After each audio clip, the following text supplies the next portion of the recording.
Hello, this is Cassandra Williams from Educational Innovation 360. I'm so excited you decided to join me today. Today, we're really going to dig more into how to improve in student engagement for online teaching and learning. This has been a major concern, especially for teachers now with COVID-19, the pandemic that has really pushed us into rethinking education in many spaces. Before we get started, I definitely want to tell you one thing.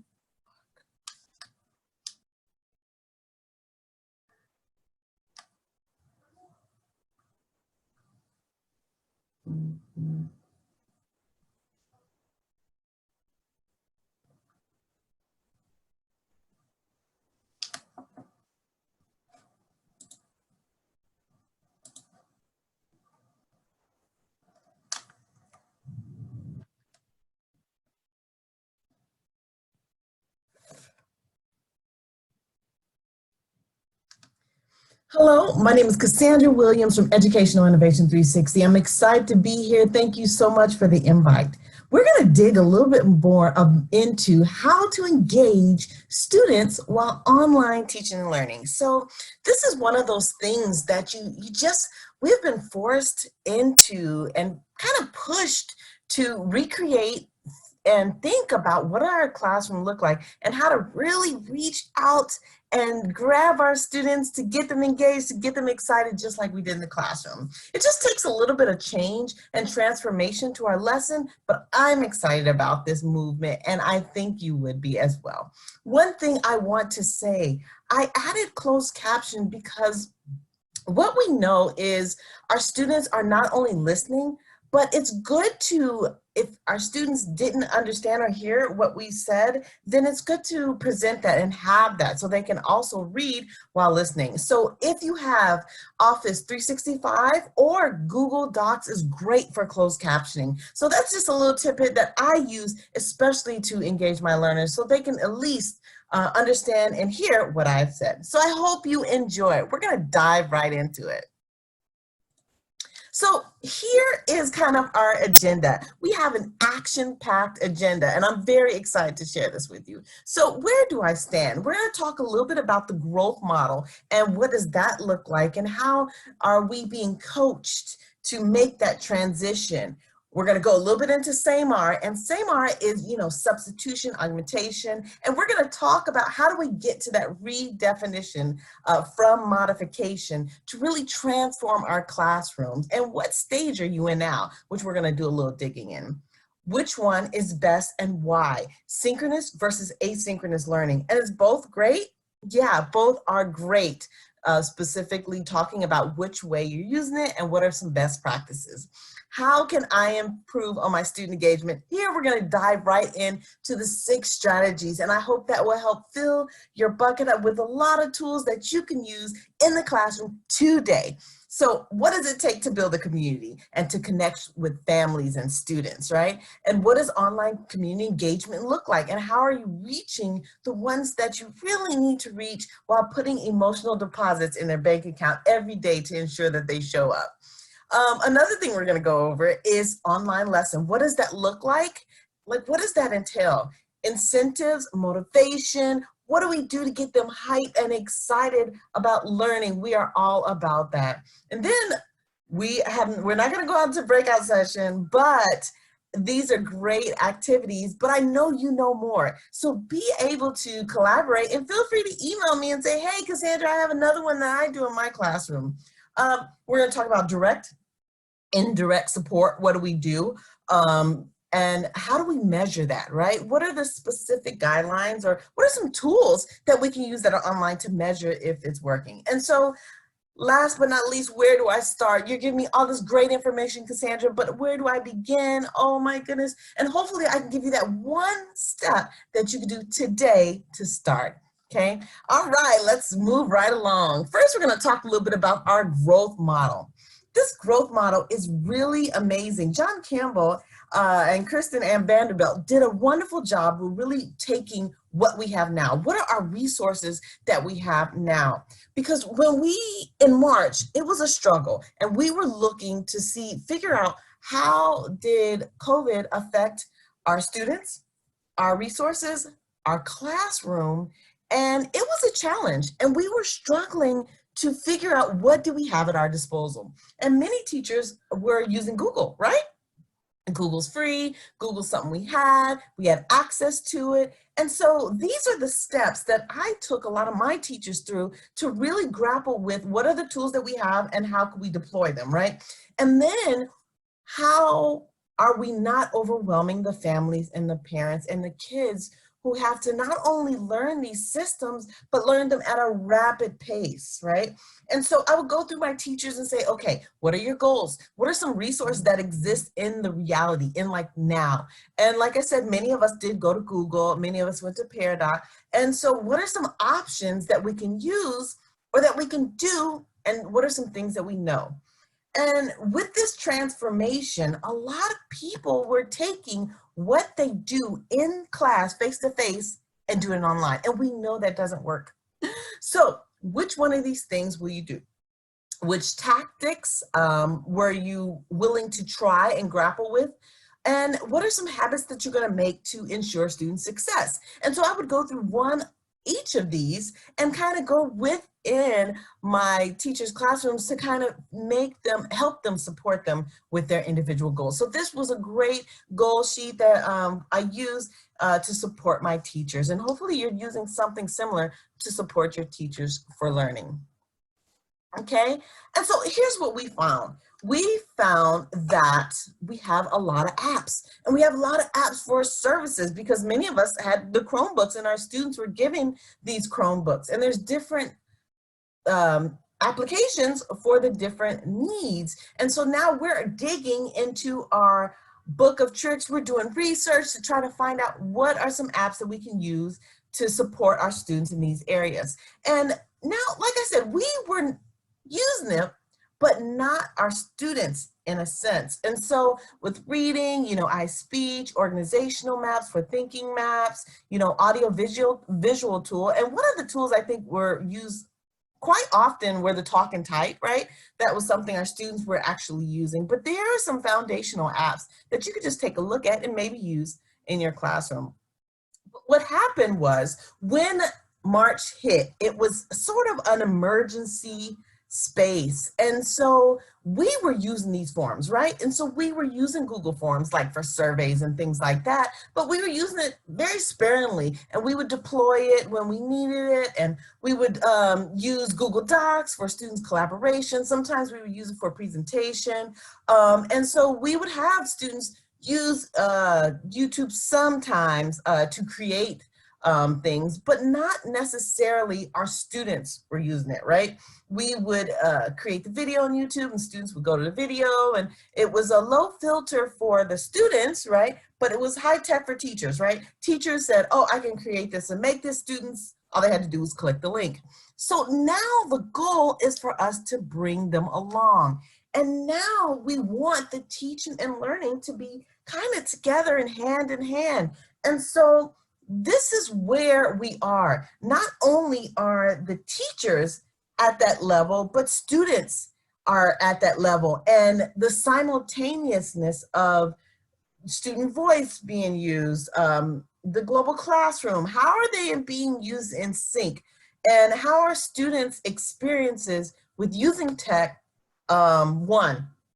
which has, like I said, has been an ongoing challenge because the teachers were using tech, but now it's time for the students to identify and learn how to use their voice and record, and ongoing assessments to record their training or record their learning, or to respond to teachers through email, right? Now the students are learning the technology, and it's been an uphill battle for students to not only understand the tool, but understand why it's being used, then make a submission with the tool and be able to guide their learning. So keep that in mind. We're really talking about how has technology changed from March till now, right, to today. So Samar, I always say, what stage are you in? So you're either in the substitution stage, right? This substitution stage is very critical, right? This is like literally in March when they said go home. And so this is where the teachers are struggling to take what they know that works face-to-face and take it to online. So we're trying to make that substitution from face-to-face to actually we're online. So now we're looking at things like dictionary.com. So we're in the classroom, there's a dictionary in the back, students can look it up. But now the students, we're going online and they're looking up dictionary.com, right? Another example of substitution would be the teachers are putting a PDF document online. So the students have to see the PDF document online, download the PDF document, write on the PDF document, take a picture of the document, upload it, right, to the site, and the teacher has to grade looking at the scanned PDF copy, right? And so that substitution phase is really a struggle for not only the teacher, but for the student who has to not only learn how to print, download, upload. And so there's multiple phases in which there is more seamless process when we're thinking about what the teacher really wants students to do. So next is augmentation. Augmentation is really about how have things changed, right? So that's instead of writing it, now we have to talk and type, right? And so we are still using some technology, but we're really not where we want to be.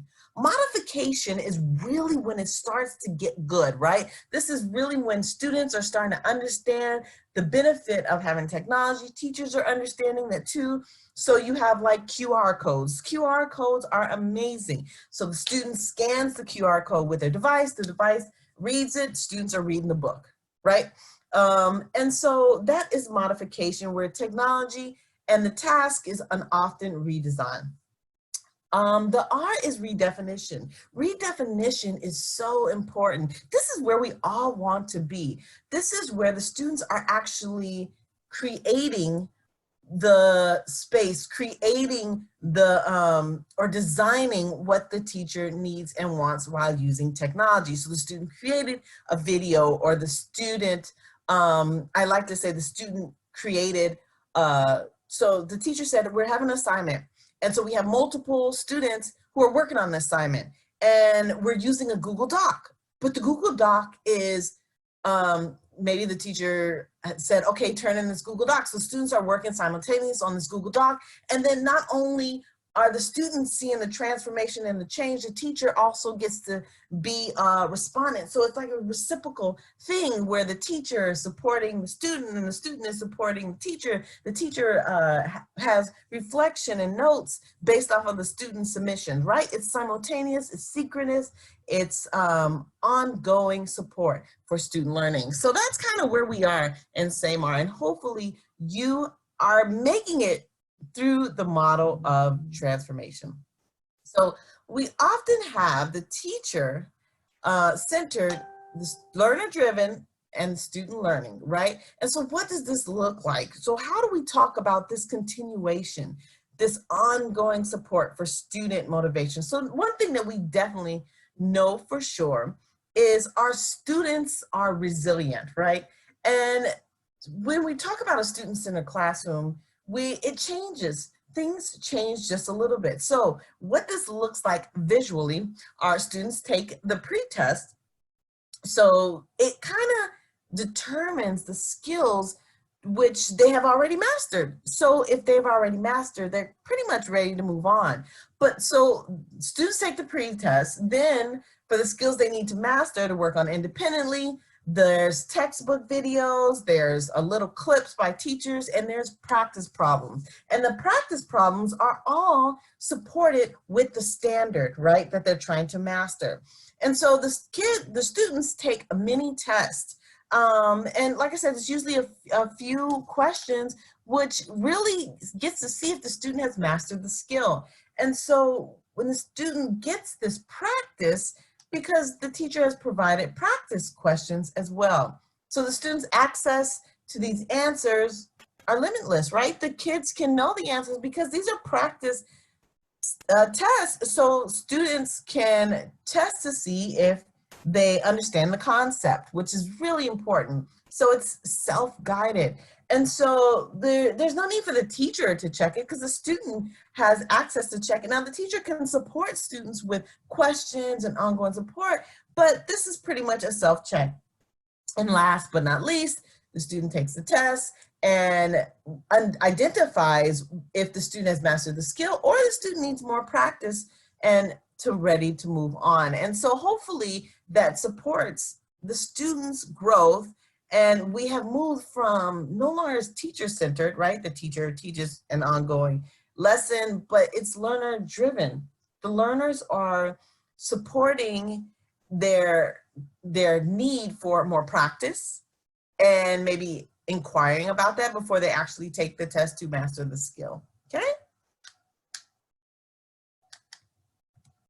So this is kind of what it looks like in a lesson plan, which is, like I said, key because we do this. And also note that may not be for everybody, right? This may be for a 30-year class, and that's okay because some students do need that directed learning. And like I said, this is a great way to differentiate instruction for students who need it. And so what this looks like is here, where the student, here's the lesson, here's the pretest question, right? This is question number 2. Here is the standard, and here is the actual lesson where the students have to complete. All right, and here's the practice examples that the teacher has provided so students can understand the concepts with the answers. And last but not least, there is the assessment. When students pretty much have a deadline to when they need to take the assessment, but after you've practiced it and you've taken the assessment, you're ready to move on because you've mastered the skill. And so these are just some things to think about when you are really supporting students where they are or trying to differentiate instructions, because that is very important in online learning. And so what we know and what research tells us is students who are in online learning after 3 years consecutively, they do better than students in the brick and mortar class. So what we know is students are eventually taking ownership of their learning, right? They understand the need for practice, note-taking, and supporting their own skills. They have ownership over the learning. And so that is a key proponent and the big difference between online learning and face-to-face. And so here are 3 types of online assessments. We're very, very, like I said, very key when students are trying to learn online. And so we think about, there's 3 parts. There's the content related, there's how do we plan tasks, and how do we socially support our students. And so when we think of content related, we're talking about online learning, we're talking about sharing information, right? Synchronous, we're getting them excited. We're usually starting a hook with a story or a problem that needs to be solved. When we're planning of tasks, we might work together, plan together, and coordinate ideas, negotiate what we think is fair or true. And then the social support. In every online lesson, always note how much or how many times do your students talk, right? You don't want to just be only you talking, and write that down and mark that down. So in every lesson that I do, there's a breakout, and there's always a breakout to where there's student collaboration. So students are getting that social that they need to be able to support their learning, because what we know that learning is social and in a social setting. So the questions I ask, can your students ask questions? Can they share ideas, and how can they do that? Or did you monitor the chat and delete the chat, right? Or turn the chat off to where they cannot communicate? And think about tasks. What does that look like? What is your expectation? One thing I remember, and I think this was so key, is you don't always have to be on. Sometimes students can help each other. So what space do you have in your online learning environment to where students can go and maybe get mentored or supported by a student? I remember it was a couple of years ago, I had a student that was in my online class, and the students always knew they had this space. And what they did was have this space, and one of the students created a small YouTube Loom, a video on how to do or how to turn in an assignment. And so that gave me a little insight to, wait, let me back up and put that in my actual notes. And so that was really key. And so having student spaces are very instrumental when you're talking about online learning and online growth. And so how do you foster those relationships? Those are questions that you have to constantly ask yourself when we're doing online learning. So which one do you use and why, right? Synchronous versus asynchronous, which one are you doing? And so I often say, look, asynchronous, synchronous. Synchronous, same time. Asynchronous is like, I have to think about that one. And I say that because when you are asking those complex questions or submission of a deep thought assignment, asynchronous works best. When we're talking about supporting students where they are, we're talking about there's more time to reflect and really think about it when you can't give just an immediate answer, especially like with blogs, responding to a question, just discussion back and forth. And so that is very supportive. I know asynchronous is also good when you're working with colleagues that are abroad, or students are working in different time zones. But so students like to reflect and then get back to you. So those are great tools for asynchronous learning. Synchronous, we know, when students are able to get acquainted, discuss, get excited to see each other, right? They're motivated to quickly respond. You can do a Kahoot to get them really excited, and face-to-face, video is really good. Really, when we're planning, we're brainstorming, these are really good activities. But like I said, asynchronous works with brainstorming too, as well as synchronous. So when a teacher usually wants to present some type of concept to kind of get an understanding and to have students ask questions in the moment, synchronous is really good for that. So keep that in mind when we're presenting content for our students. So now let's dive into building a community, and what does it take to build a community and really connect to parents effectively and support them in their ongoing growth. When COVID hit, we understood that now the classroom is in their homes. And so what are some things we could have did to reach out to parents? So some things I'm thinking of is we could have pre-called and said, hey, congratulations, John is in my class. I cannot wait to meet him. I'm very excited.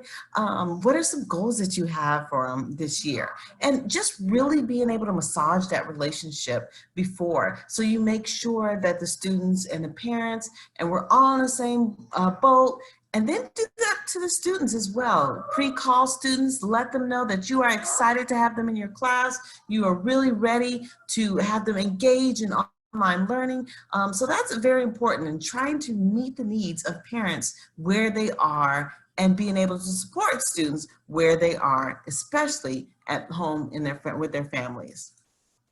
One of the things I said was send welcome messages. But one of the things that we tend to forget is just massaging those relationships. So from notes to forms, to postcards in the mail, to congratulations, positive information, all those are great things that really warms parents' heart, that lets you know that we are working on this together, and we definitely want to see your students succeed, your children succeed.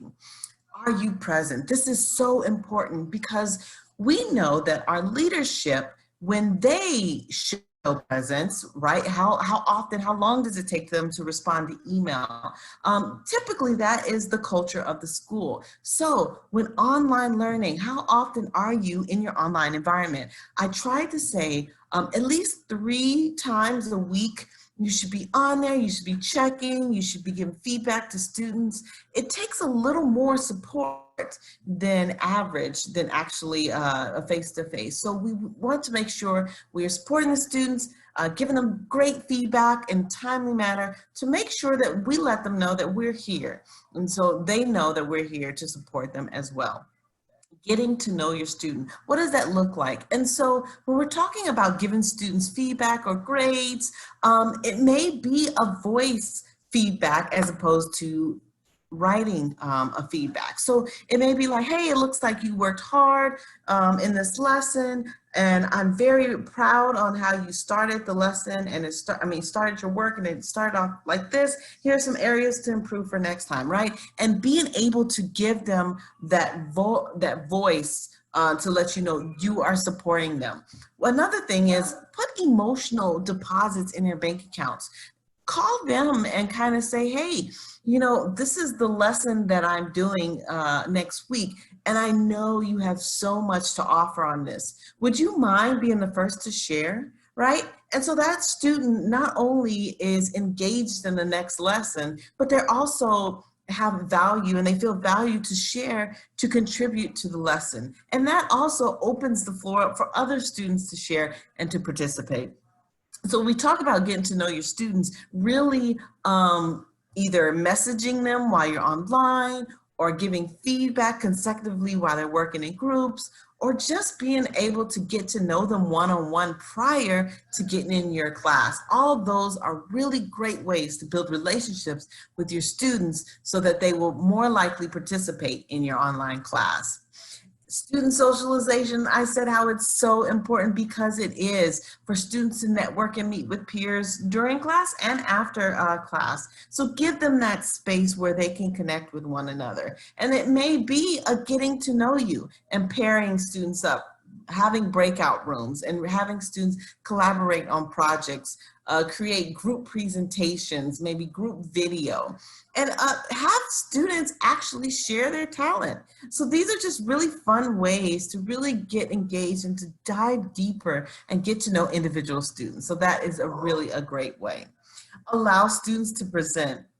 This is one thing that we were talking about at the beginning. How do we get students to master a skill and have that become their expertise, and then actually present it to where they are the knowledge base, right? And so I often say teachers do not have to always be the face. Students can always also become the leaders of knowledge and the leaders of expertise. So allow students to present. It may be something so simple as sentence stems, giving to K to second grade. So I brought this, right? Something like a show and tell, right? I brought this.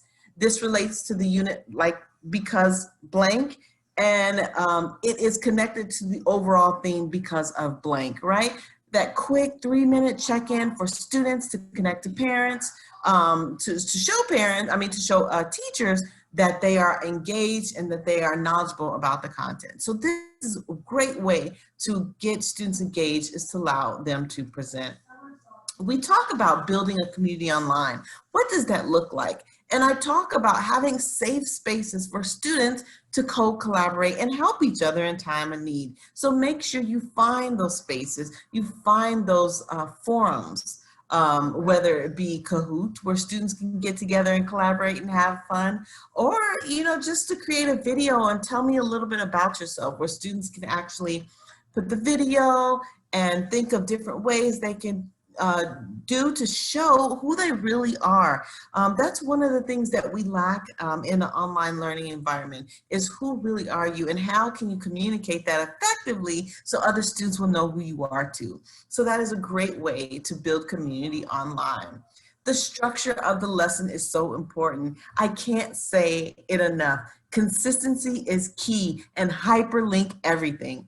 So we talk about, you know, having a structure. So typically It's the 5 to 10-minute overview or presentation of a lesson. It's maybe the student presentation or the student collaboration, and it's the reiterating what we did or kind of like a summary, and then it's the next steps, what we expect you to do or submit. And so those are just some ideas, but we know the structure of the lesson must be consistent. Students should always know exactly where the content is. It should not take students 10 to 15 minutes to kind of find or figure out, did you do an announcement? Do they have to look at notes, where the assignment is? And that has been some of the concern with online lessons. So make sure the structure is consistent and always in the same place. Cassandra Tucker did a wonderful job with really talking about the elements. She calls it the 5 E's. And the 5 E's really talk about, here's some tools that you can use, and then here is what it looks like in the classroom environment, in the online classroom environment. So she says, how do you engage, right? You can either brainstorm, you can ask questions, build on prior knowledge, and then what's the tool? What tool can you use to engage? So you can use Padlet, we can even use Google Docs to ask questions, Mentimeter, right? And then you could always put up the Mentimeter to kind of see what the evidence was, what did students score? Then it's the explore, where's the research? Now we're digging, we're watching videos to understand background knowledge, and the teachers are creating videos that are small, little bite-sized videos to where students can understand it and grapple with the context. And then what does that look like? Maybe Google search, questions, sharing maybe a slide deck so students can not only follow along, they can read the script and they can keep up with the lesson. And then it's explaining, what does your introduction look like, your video, what modeling, what scaffolding do you have to do with each student to make sure they are meeting the needs of the expectation? And how do you do that? So we typically use Google Hangouts, we use Zoom, so there's several things that you can do. Edpuzzle, Flipgrid is great. They just installed whiteboards. So now we're using whiteboards, video, and so those are all great tools. The fourth E is elaborate, right? And so now we're connecting concepts to other concepts. We're also connecting themes to other content areas. And so we're really talking about tackling real world problems and having real world solutions. And so that may look like using Kahoot, right? To kind of assess the learning or support student learning. Last but not least is the evaluate. And so evaluate, how are you gonna measure the success with your online class? When we're using Quizlets and formative and summative assessments, like I said, Kahoot, and these are great things that you can do to kind of assess the learnings as well as surveys at the end of the lesson. One thing that Caitlin Tucker did talk about is, how do you hook the group? So here are the 5 pretty much online ideas that you can incorporate into your classroom. So number 1, hook the group. How do you do that? What is the problem or challenge they're trying to solve? How do you start it with a story, right? And then of course you have the I do, we do, you do with small little clips and chunks, because we always know that chunking learning is so key to learning. And so we have the assessment review, and then it's constant review. And where can students find another copy of this if they didn't understand the concept? So are you posting it somewhere else? And then you have the quick assessment to make sure they've understood the learning. Here are some really fun activities when you're talking about conferencing. So how do you break out groups? Google Meet has a breakout groups, and so does Zoom.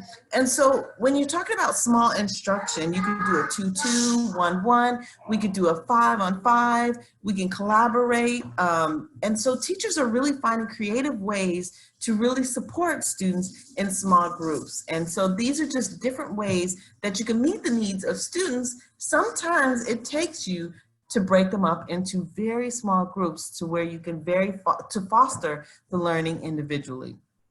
So So here's the inside of my class, just to let you see the pieces and how everything is very consistent. So at the top we have like the overview, the module, and I usually put a page at the top. The page is over here on the right, so you can see the inside of the page.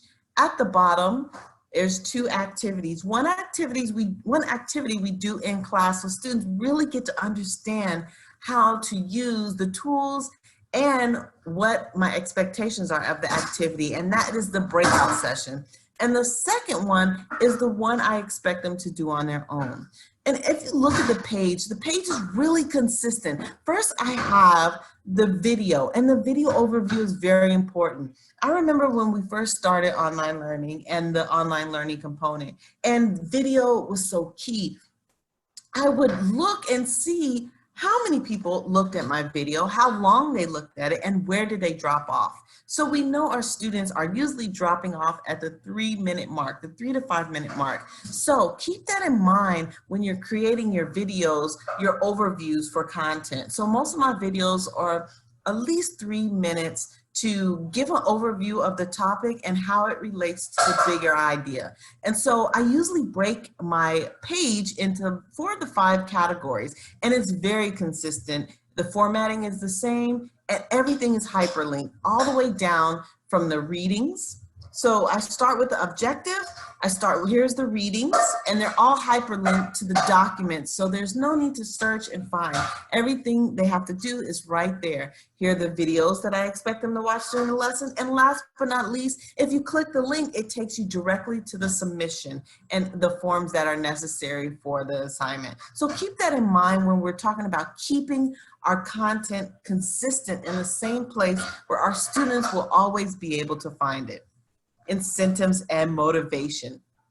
What are you doing to put the carrot out to get them very excited about coming online? You know, I have a friend that would always say, I have a secret, but you're not gonna know unless you show, unless I see you in class, right? And those are fun for our kids. We still wanna find little pieces of joy that will make them happy. Or maybe you want to share something and then we all do a virtual dance off, right? And so there are very fun ways that you can still keep students engaged, from storytelling to little motivations or gifts to a surprise guest. So there's so many things you can do online that we just didn't have access to with the face-to-face, but now we need to be a little more creative with getting students motivated and excited about learning. I remember I went in the 2nd grade classroom on Zoom, and the teacher was using a puppet to get students excited. Whatever it takes, if you know your students will love it and enjoy, then do it. Last but not least, connecting. How are you connecting with your students? It's one thing to make references to your frame of knowledge, right? Or say, hey, I remember Pippi Longstocking and she was fun to watch then. But our students can't really relate to some of the content and some of the references that we make. So what are you doing to really get to know your students so you can make references that they will know and understand, whether it's anime, whether it's something on Netflix, what are they watching? And how do you get to know the students, to get them engaged, to target some of the things that they do and they like and bring it into the classroom? So when we think about fun and engagement and enjoy, from chants to dances to singing songs to really engage in for a pledge, it could be a pledge that you do every time. Or you could tell your students, well, how are you feeling today? Upload the picture to your Zoom background so we can see how you're feeling today, right? And so just finding little ways to put the deposits in their emotional bank accounts to make sure that they are really ready and excited to be on Zoom and to engage with you. Last but not least, like I said, share updates, have students share updates, take Zoom breaks, right?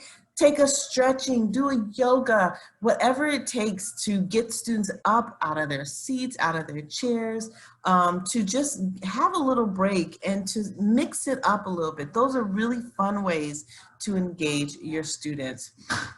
Now, there are other things that you could do, from virtual visits. You can do drive-bys and celebrate student success. And so these are just fun ways. You can have, say, students, I'm gonna see you at this park, I'm gonna drive by the park, hope to see you guys at like 12, and then make sure you tell the parents. And so just make it fun and being able to reach students in individual ways from, I mean, just thinking of all type of things that you can do when you're talking about engagement. We have the wonderful ability to be able to connect people anywhere, anytime. Why not reach out to your colleagues? Reach out to some of your partners that you know and have them come to your class. Why not invite a guest, right? From the artist to design to even specific on topics to people from different countries. You can really engage the students by exploring, you know, an island. Explore Jamaica. Bring somebody on that will give you a little bit about culture and expertise on different continents. We have access to anybody, anywhere, at any time. Why not reach out to your colleagues? So this is just another fun way you can invite special guests to your classroom. We can do rewards, virtual party, you could do raffles. There are so many things that you can do online to get students excited and interested. From a dress all in red, today is Tuesday, Red Day, it's Spirit Week. You can still do that online and have students enjoy themselves. Or you could do a coffee chat, right? Or just lunch. Having lunch with students is so important, especially if you're 100% virtual. So say, hey, you guys, it's just gonna be a chat and chew. We're gonna do it at noon, and everybody just bring your snacks and we'll just talk, right? And so having that engagement with your students and, you know, just being able to bond and network and connect, those are really important pieces on an online learning environment to build that social connection. Direct and indirect student support is key as well, right? What are you doing? Are you messaging them? How often do they speak? Are you making tally sheets on your end just so you can be able to talk? It's nothing worse than students being able to having to spend an hour to 2 hours to 3 hours on Zoom and not say anything the entire time. Always think about the teacher time, how much you're talking and how much your students are talking, and being able to balance that and figuring out what does that look like. And like I said, the tally sheet is so important in making sure we have student support. Writing down from scaffolds that you have in place, all those are real important to reaching out to students, to calling them, to celebrating their success. All those are great ways to support your students in an online environment. Reaching out early, like I said, talking to parents, getting parents on your team from the very beginning is so key, because now we have been exposed, right? School is now at the home. So you're not only teaching students, but you're teaching parents, because parents are sitting alongside their student listening to the presentations or listening to your Zoom calls. So keep that in mind when we're really engaging the parent, and keep them in the loop. You might let them know, hey, this is the unit this week. And so that is very helpful for parents to be able to support you who are teaching the students in the classroom. Color coding is so key. When we're talking about accountability, especially if we're pushing ourselves to that redefinition phase I talked earlier, right? We want the students to co-collaborate in breakout rooms, but we also want to hold them accountable. And what does that look like? It may look like the breakout room, the Google Doc, the students are doing, but it's color coded. So John has gray, or he's using black, and then Jenny may be using green. So now you know who's contributing, who's supporting the learning, and who is accountable for what key areas. That is really important when you're talking about group work. You want to make sure that there's equity inside the groups and students are really holding their own. So color is very, like color coding and things are very important when it comes to online learning. And it helps you chunk and scaffold the learning for students as well. And you can color code, which can help them target specific areas to where they want to go through. Storytelling is really fun. If you can take what you want your students to understand, and share a story about it. Share why it's important, why it's compelling, why we need to solve this issue now. Students are more likely to have buy-in. So keep that in mind when we're designing our lessons, and create a story around it. Have somebody else come in and share that story to where it's somebody else's problem, or it could be a community problem that they're trying to solve. We are in an area right now where we must connect everyday learning to life and the world and news stories and issues of our current context. So keep that in mind when you're designing your lessons. Mentor. Like I said, your success coach could be the teacher, the principal, or the parent. We want to make sure that our students have mentors for advice, support in all different areas. And so that is very important when you're working to move students along, whether you pair them up to where they're supporting each other in growth. But like I said, this is a new entity for a lot of our students. So to have a success coach, whether it be the mother at home or the brother at home, or a couple of your students who are helping other students along, this is the time to have the support and the mentor to train and to support the students. Teachers have found really fun ways to really engage students, from badges, earning digital badges online, to gamifying your class, to just finding creative ways to move students to the next level, whether it be a gold star reward, and just identifying little areas that you can use to really support student learning and support student growth. And you can embed that into your lessons, whether it be every week there's a goal that you're trying to get to, or every month. So little goals are very fun when students are to get students engaged. Last but not least is, how do we measure our success? We can use all type of things to measure our success. Whole class instruction, like I said, we can identify how many students are talking. We can do surveys to identify if students understood the lesson. There's small group instruction. We can have students read online so we can actually see what's going on. We can even do fluency tests where we can time them and students are reading online. And so being aware and being able to pre-support students, because what we find is we're very reactive when it comes to student work, right? If the student doesn't submit the work, the email goes out, and then the students are notified that, hey, alert, you didn't turn in an assignment. What does it take for us to be proactive, right? It may take for us to actually going in, setting up our schedule, pre-emailing the students and saying, at this time, you should be looking at this portion, or hey, you should be ready to turn in an assignment right here, right? Giving them those pre-alerts, letting them know that, hey, it might be time to gather the data for the submission of the assignment. So keep that in mind. What are some things that you have? What are some announcements that you have to keep students on track for learning? And just continue to just think outside of the box when it comes to supporting your students.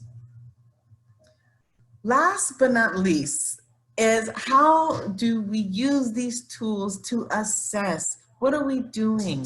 Assessment can come in so many different ways, from formative to summit, but mainly formative assessments, from Ed Puzzles to Kahoot. These are fun ways that the low effective filter, so students don't feel overwhelmed to be able to understand something, but you can still get practice in the way. So what we are noticing these are some of the tools that teachers are using in the classroom to get some assessments from the students, whether it be Seesaw, Insert Learning, Paradoc is really good, Ed Puzzle is good, Quizlet is there as well. So these are really fun things that you could do to assess student learning. So I definitely hope you enjoy this presentation, and I hope that you can share with me some things that you do in the classroom as well. But these are just some fun things that we can do as teachers to really engage students during these times of 100% online virtual learning.